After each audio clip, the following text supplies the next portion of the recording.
So one of the things when I gave out a survey, first of all, welcome to the Mama Joy Show.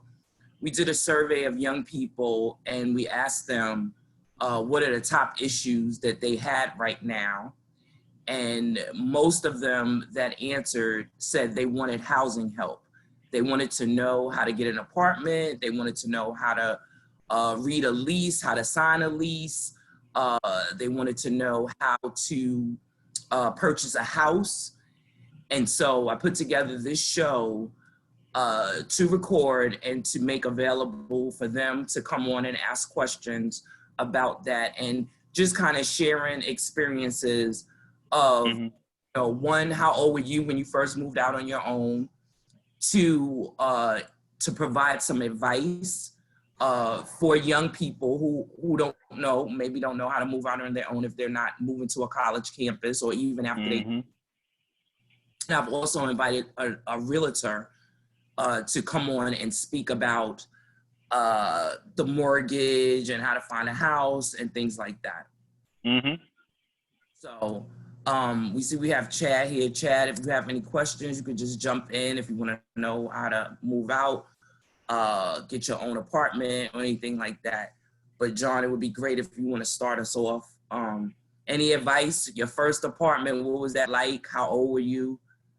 My first apartment, I was 19 going on 20. And I was actually, it's a funny story real quick because my wife was moving out of the apartment. We had been friends since I was 8. We were 8 years old. She was moving out of the apartment, but didn't want to break a lease. And she was going to give me the apartment. And I moved up to Yonkers from my mom's. I moved into the apartment in Yonkers and I was taking over her lease. We weren't together. In the course of that, she didn't move out and I was single. She was single. We wound up being together. So that was actually my first apartment. My first home is the one that I'm in.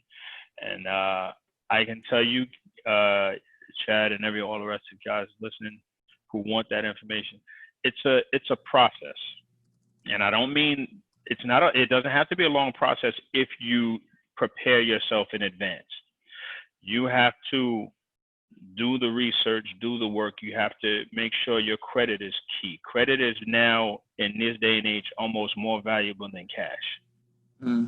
And what I did was I knew I wanted to buy a house. I knew I wanted to leave New York, but I didn't want to leave New York until my daughter graduated high school. So that was my deadline. I made sure that I paid all my bills. My car was paid off. My credit cards were paid off. Everything was paid off.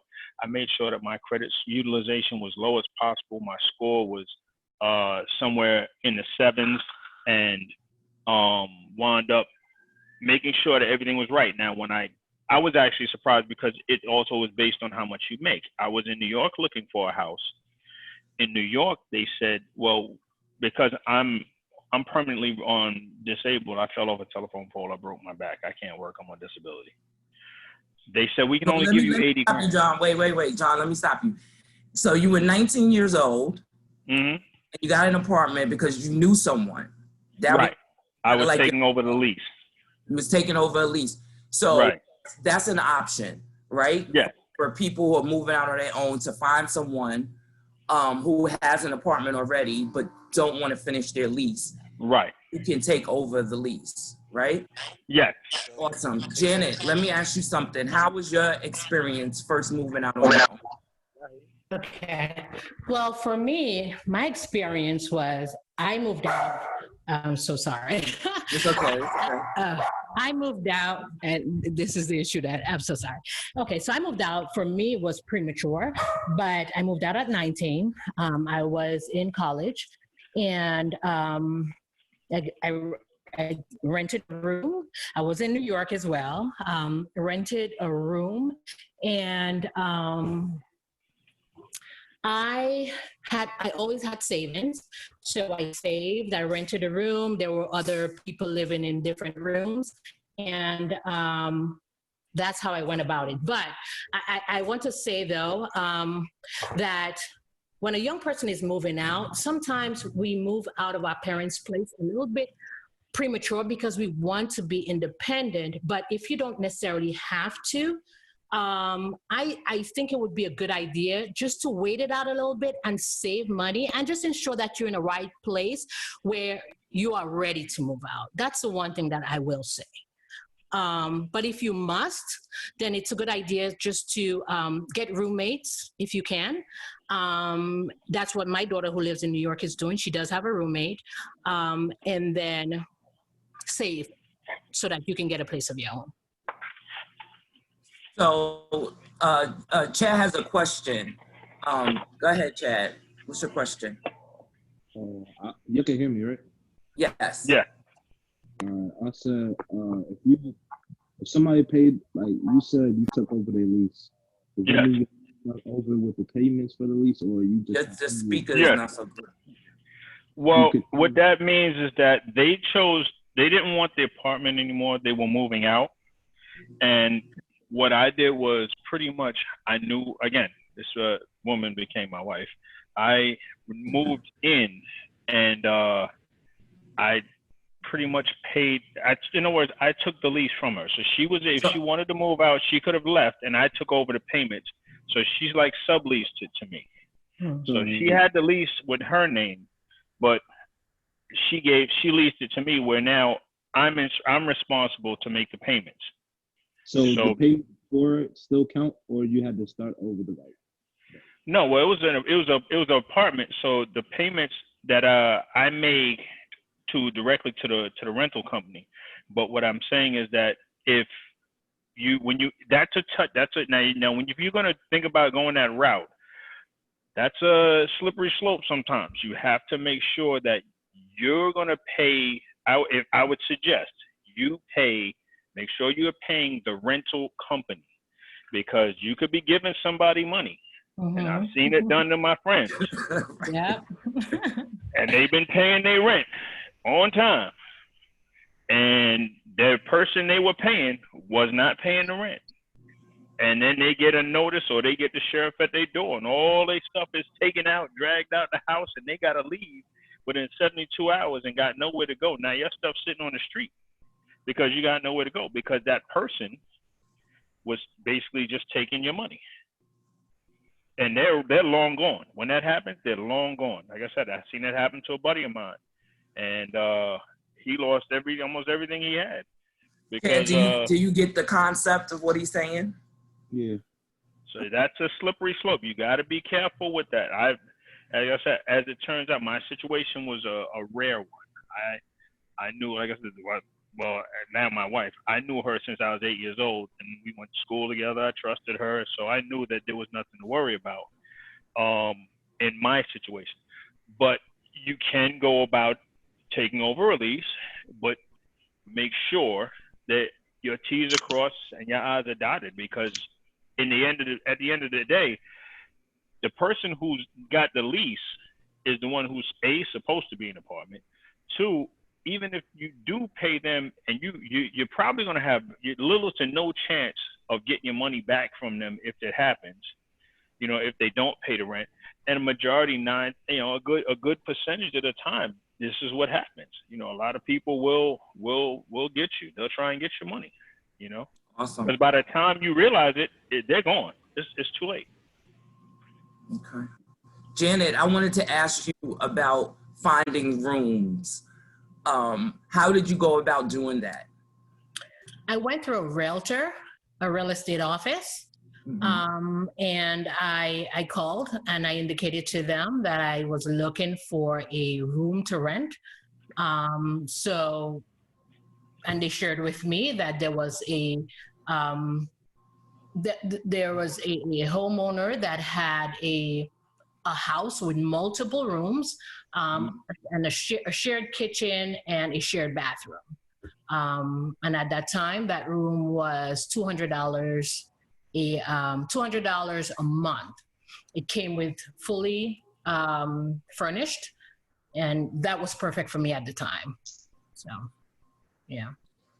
So let me ask you this: rooms today, you go to a realtor. What you're saying is you find a realtor, you call and say you're interested in renting a room, and most of the time it's in someone's private home, and you share a bathroom, you share a kitchen. Do you recommend that today for young people to try? Not necessarily. Well, I'm torn on that. Only because I do feel with a real estate office, they might do a bit of vetting. So I don't think that they would simply rent to someone or without doing a background check on the candidate or I'm sorry, not the candidate. I'm in HR, so I spoke candidate, but That's on okay. on the company, on the renter or the person who owns the home. But for a young person, I without any experience, I don't necessarily think that's a good idea. Sometimes they may get lucky, but you don't know. I think I just got lucky overall. Right.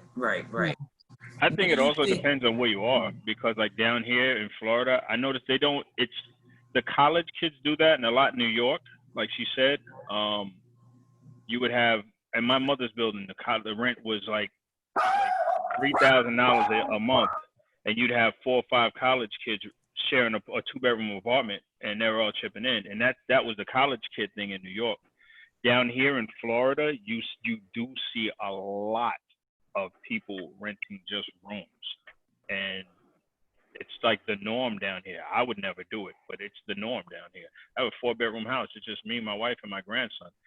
I'm not renting nobody nothing because I'm the guy out the New York state of mind. I'm not trusting nobody. So, Oh my goodness. I'm Okay, so what are some other options? So like for me, right, I'll tell a little bit of my story. I was living with my grandmother and I had a job at a record company. I was about 22, 23 years old. And ironically, I was let go from the record company while I was trying to save up money to get an apartment to move out. And there was a clause in HR because they were supposed to give me some bonus. So anyway, I got this bonus of like $3,000, right? Which was like a lot of money to me in my hand. And I was like, oh, I get to move out. And what happened was I actually applied in the newspaper for like low income housing, like they have, advertised. And I had applied, I had sent in a lot of applications. And the day that I was let go, and then a couple of days later, I got my bonus check. The next day, I got a call from a real estate firm that was doing the applications. And it was a renovated building in Harlem. The rent was $525 a month. I will never forget that. wow. I had to go into the office. And when I got to the office, it was an older Black woman. And she was like, you're too young to have this apartment. Are you sure you have the money? Are you sure you can live on your own? And I basically had to sit there and show her how responsible I was. I didn't tell her that I was going from the job. I still had to pay stuff, everything like that. And she said, if you have $1,000, 1050, right? A month's rent and a month's security, I will give you the keys and you can move in. And I'm going to trust that you're not going to have wild parties or anything like that. And I was so excited. I started crying in her office and everything. And she took a chance on me. But the point is that there are a lot of, in almost every city, there are government websites that have apartment applications when they renovate or they're building new housing that the government gives private realtors money to do, and then they set aside a percentage of those apartments for low income people who don't make a lot of money. And so that to me, even though you're probably on the waiting list for like years, I think I was on the waiting list for like 2 years, but you never know when it's gonna come through. Those 80-20 apartments, I like that. Yeah, 80-20 apartments, yes. Whereas 20% has to be low income and 80% is regular. Right. So I love using the online portals. I know a lot of people who have gotten not only renting apartments, but co-ops as well, like in New York City, Co-op City or Esplanade Gardens before. Another great source for finding housing is, I put up in a link, is HUD.gov, Yes, the U.S. they're very good. Department of Housing and Urban Development. It kind of explains everything you need to know, the laws, what to look for in a lease, different things. So if you want to visit that website. Wait, could you like write it out in the chat? Say it again, Chad, we can't hear you. Could you write it out in the chat? Oh, it didn't pop up in your chat? Okay, I'm going to do it again. So, yeah, is there anything else Oh, I got it. to add to the housing? I would just say, when you guys move out, I know you listen to our stories, and a lot of us moved out on a wing and a prayer, and we made it, by God's grace and a lot of luck. Yes. But like Janet was saying, she was lucky. Yeah. But the object of us talking to y'all is to make y'all do it a little smarter. So if you're gonna go out and look for an apartment, have a number in mind. All right. They say that honestly, your rent should be 25% of your monthly income, no more. And if that's the case, make sure that when you do go look for an apartment, you should have at least 4 months. I say 4 months rent saved, just for that, in case something happens, in case you like you're in between no jobs, your jobs. Like an emergency. It's not. Yeah, it's not like, I'm saying, companies are real fickle nowadays. There's no real thing. There's no such thing really as job security much anymore. So you want to have that money saved up just in case. You might have to go 4 or 5 months looking for a job. It's rare that you get let go from a job today and have one by the end of the month and to get your rent money together. So just prepare yourself. Be prepared. Be a little more prepared than we were, and that's, like I said, I'm all about progression. And if we can teach y'all something that's going to get y'all to do it a little bit better than we did, y'all can get a little further than we got, a little faster. Okay, so very timely, Josephine, welcome, because we was getting ready to shift topics. We kind of covered a lot of the home things, but I want to welcome you. This is our guest realtor, Josephine Morning of Remax Professionals in Maryland. And so we've kind of, for the first couple of minutes, we've been talking about how to rent an apartment, and everyone shared their experience. Can you share with us for a few minutes on purchasing a home for young people? What is the best route they can take to buy a house? Okay, can you hear me okay? Yes, you're wonderful. Can you hear me? Yes, we Yeah. can hear Okay. you. You look good too. Yes. I'm sorry I'm late, but I had another conference call I had to do. That's fine. Um, That's fine.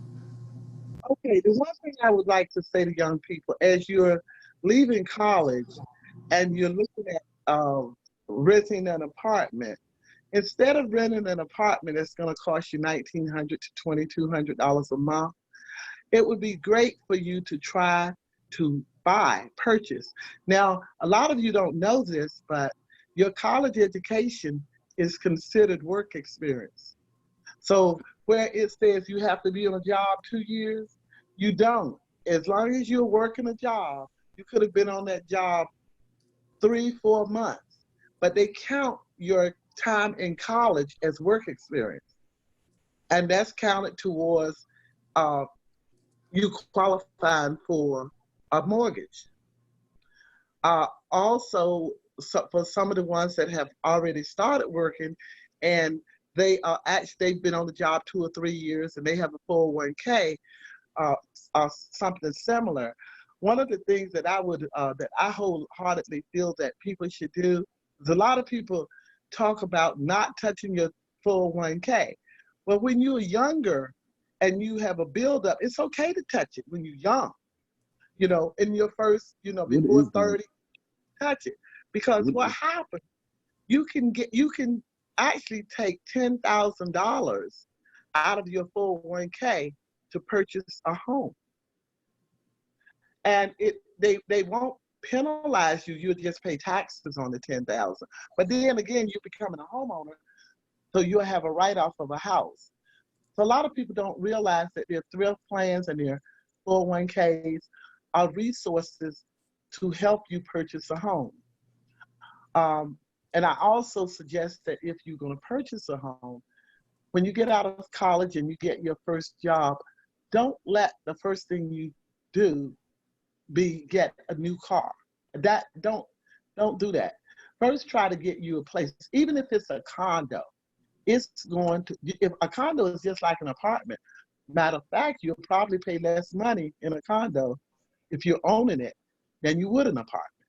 So it doesn't matter what you own, just as long as you own something. Whenever you have real estate, that's wealth. That's wealth that keeps building. If you buy a car, the moment you drive the car off the lot, it has depreciated $3,000. If you went back the next day and tried to get your money back, they will tell you, you can't do it. It's just, it has depreciated that fast. But one thing with real estate, normally real estate always appreciates. It don't depreciate. So I would suggest to young people, where the power is, our power is wealth. Our wealth is through real estate. And It has to a me, question for you, Josephine. What is a 401k? What is that? okay, well, when you work on jobs, a lot of your corporate firms, a lot of corporations, one of the incentives it gives to young people, give to people that work for them, to their employees, is it's like a pension plan. It's called a 401k, and it's as a matter of fact, I have one. The 401k I have, the employer puts in all the money. I can put in if I want to, which I do, but I don't have to. Some employers, they will say they will match what you put in, but a 401k is really savings for your retirement. Because when you retire, you think, okay, I've been paying Social Security all these years, so I'm going to get a big check from Social Security. But you're not. Social Security right now, I think the max they give you is less than $3,000 a month. What can you do with less than $3,000 a month? So you need another supplement to your Social Security. That's what a 401k is. Now, in the 401k, you have options that you can do. You can invest it. You can invest that money in mutual funds, or you can invest it in stock. Invest it in stocks only if you know what stocks are about. And I encourage young people, please learn about stock, because that is another way that we can accumulate wealth. The one thing about the Black race is we were never taught about stocks and bonds, but you can buy penny stocks. Like, for instance, I bought stock in Facebook when it IPO. IPO means it's when it first came out, when they went public. Went public. Yeah, initial public offering. I bought Facebook, and it was about maybe 10 years ago. I bought it for $24 a share. Today it is trading at $228 a share. So, I did that with Apple. Huh? I did that with Apple right before I bought my home. I was explaining to them before you came in that I'm actually on permanent disability because I broke my back. I was home all day. And like you said, I taught myself about stocks, and I bought Apple when the iPhone 6, before the iPhone 6 came out, I bought it at $97 a share. Right. And when I sold it right the day the Apple iPhone 6 came out, just to give you kids a number on how much you can make in a day. I made over $5,000 that one day selling my Apple stock, because it went over almost $140 a share. I bought it at 97. So that $97 that I made netted me additional 40 something, like almost 40, $50, almost 40 to $45 a share. And I bought a lot of it. I made over $5,000 that day I sold. So learning about stock, I totally agree with her. If I would have listened and bought Netflix when I was first thinking about it, it was 17 cents a share when I first was told about it. Yeah. And now it's over $200-300 a share.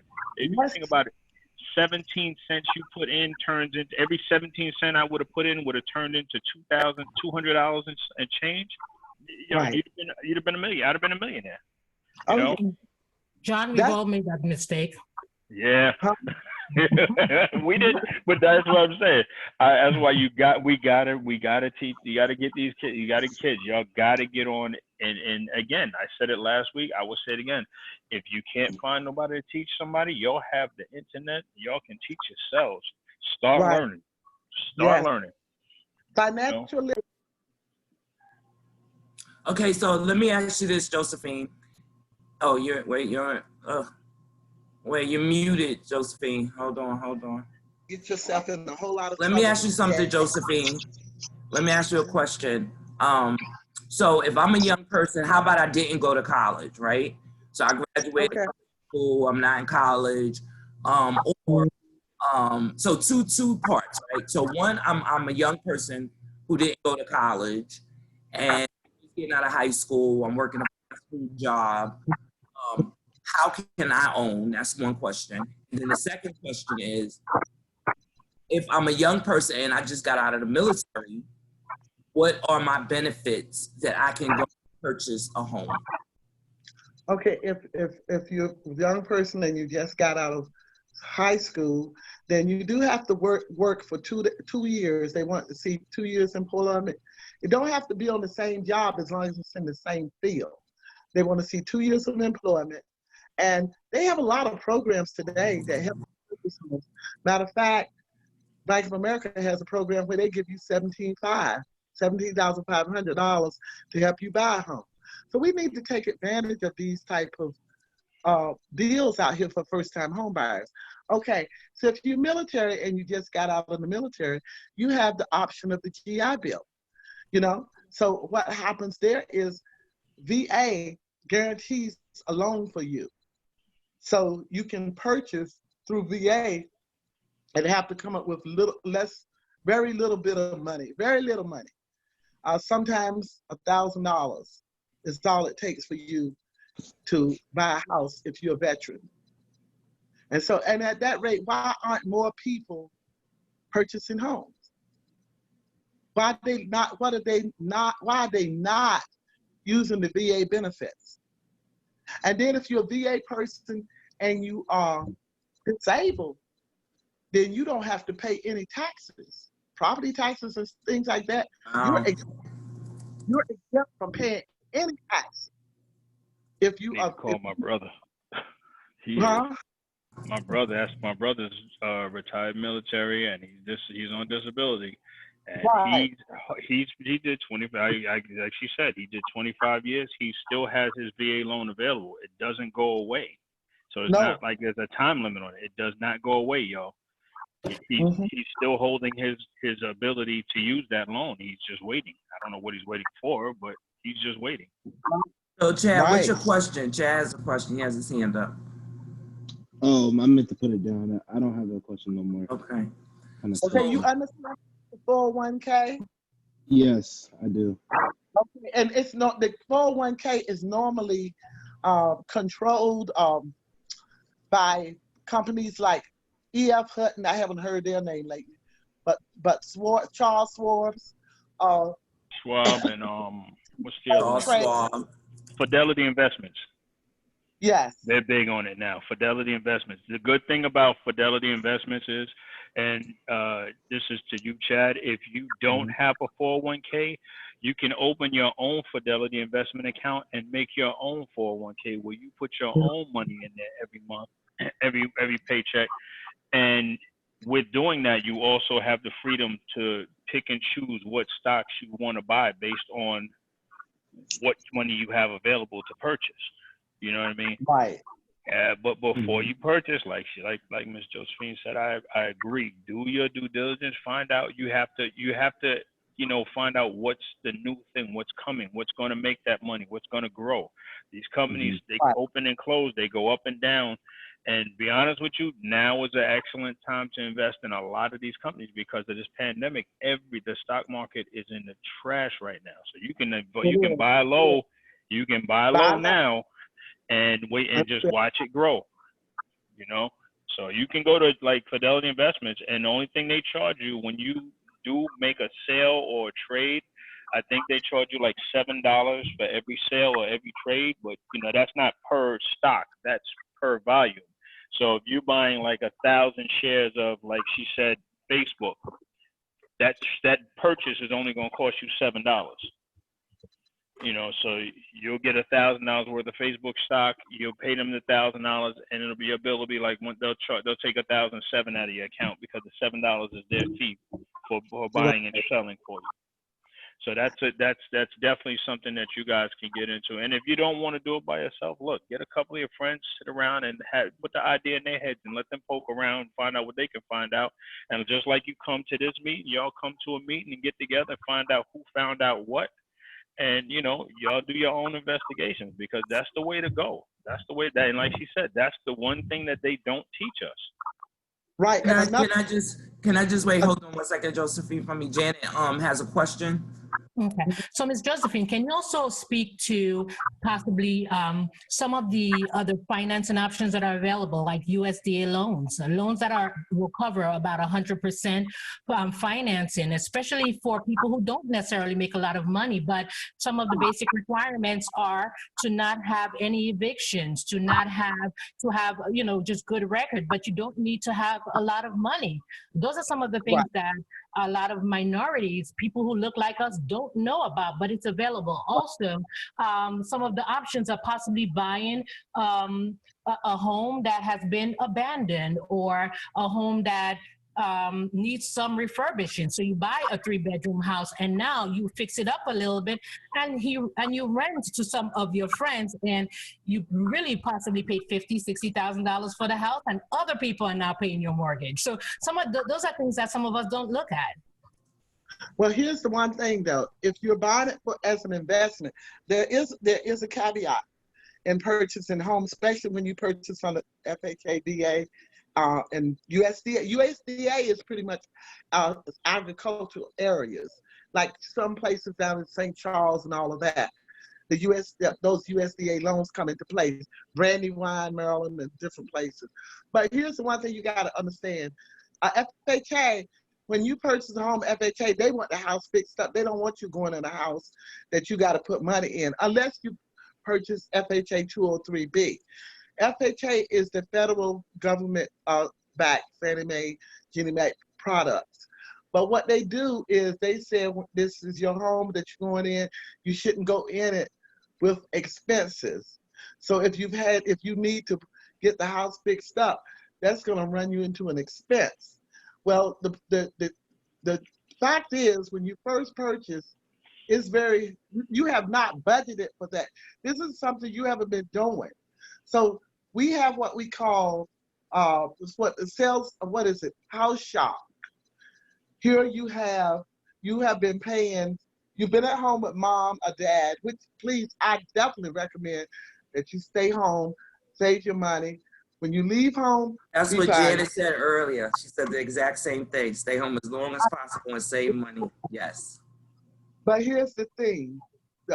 You have to, they said that when you purchase a home, that home has to be livable, and it does not, that you're going to have what they call an FHA appraisal.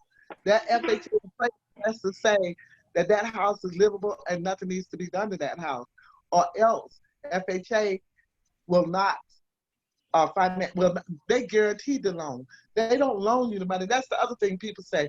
VA loaned the money to them. No, VA didn't loan the money. FHA didn't loan the money.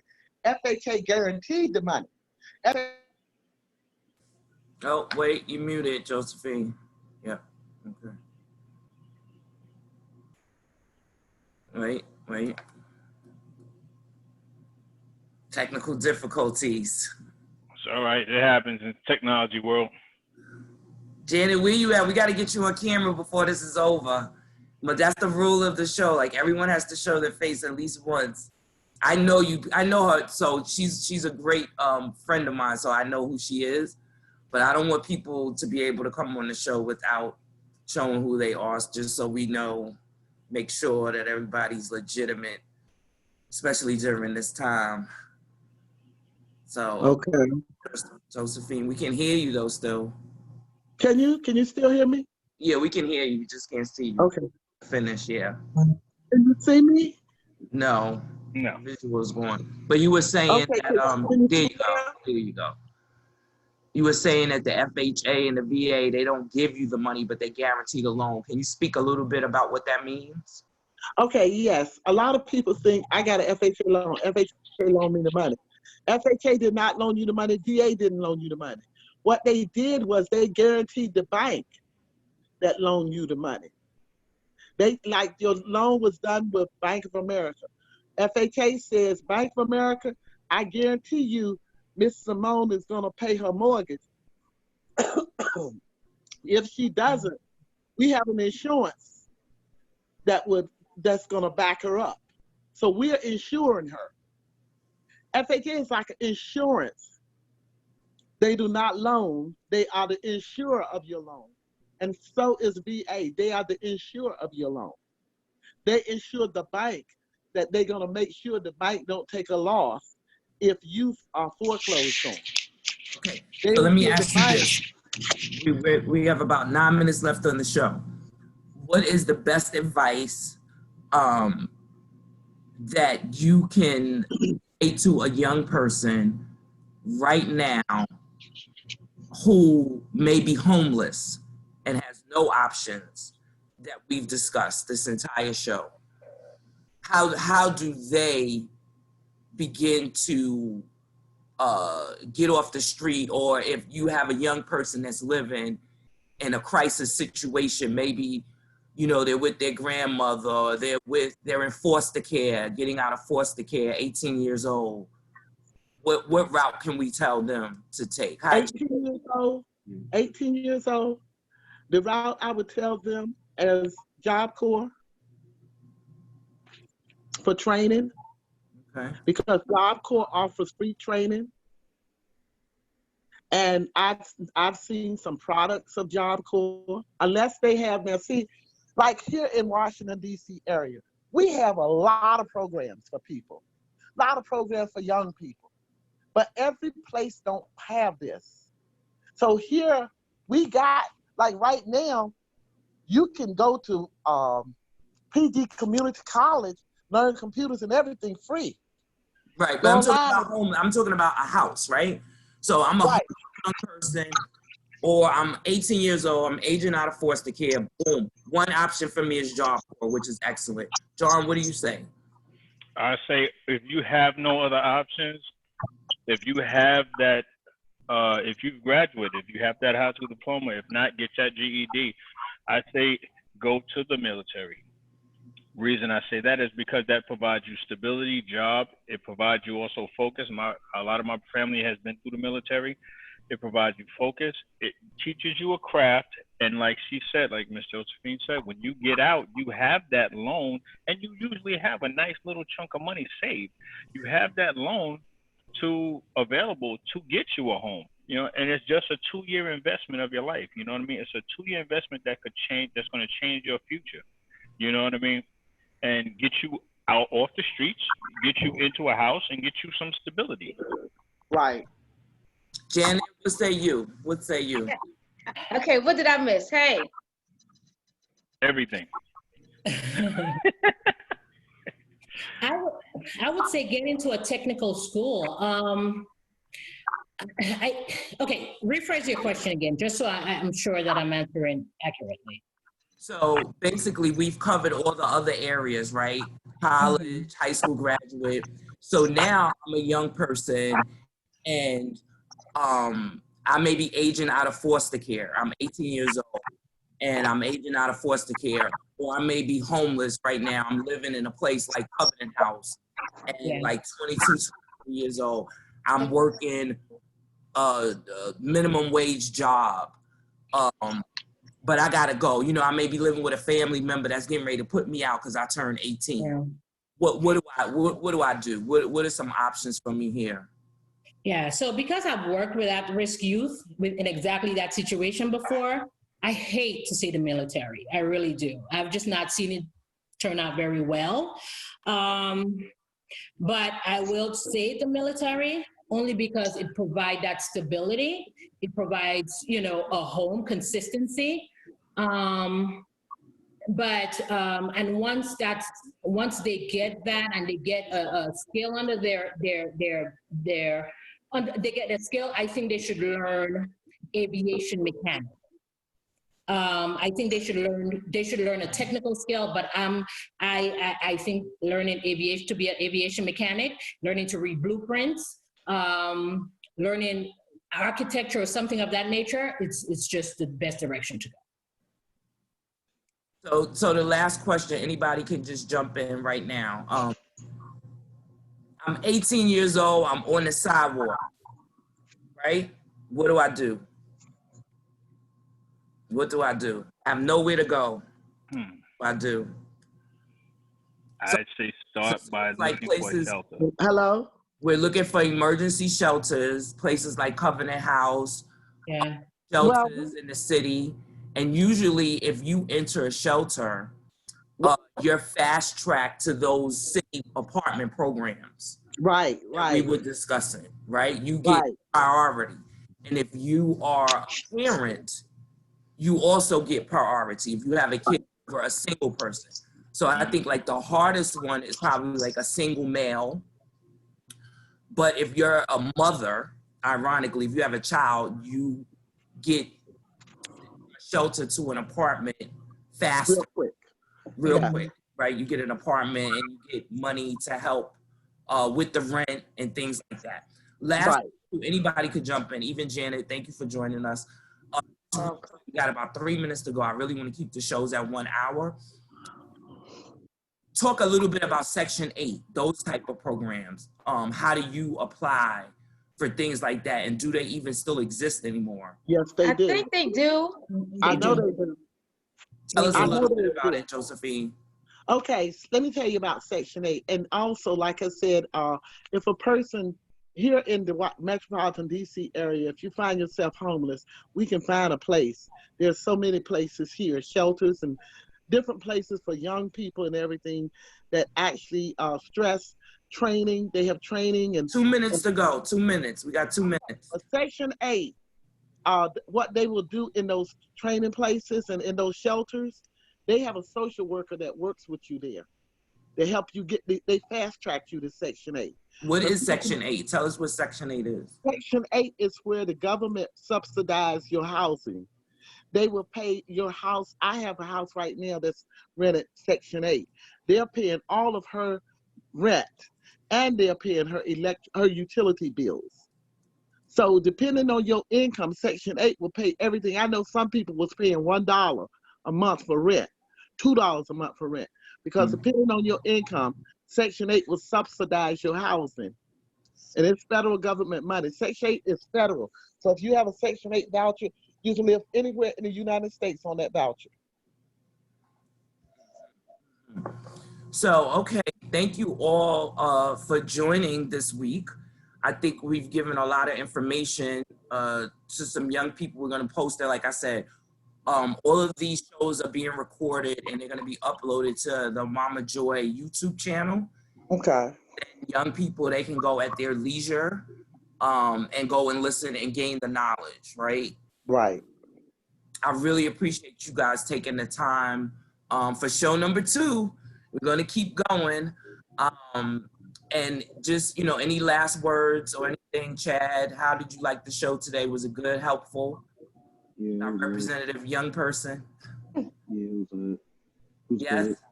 Yeah. It's good. Yeah. All right. Well, thank you again, everybody.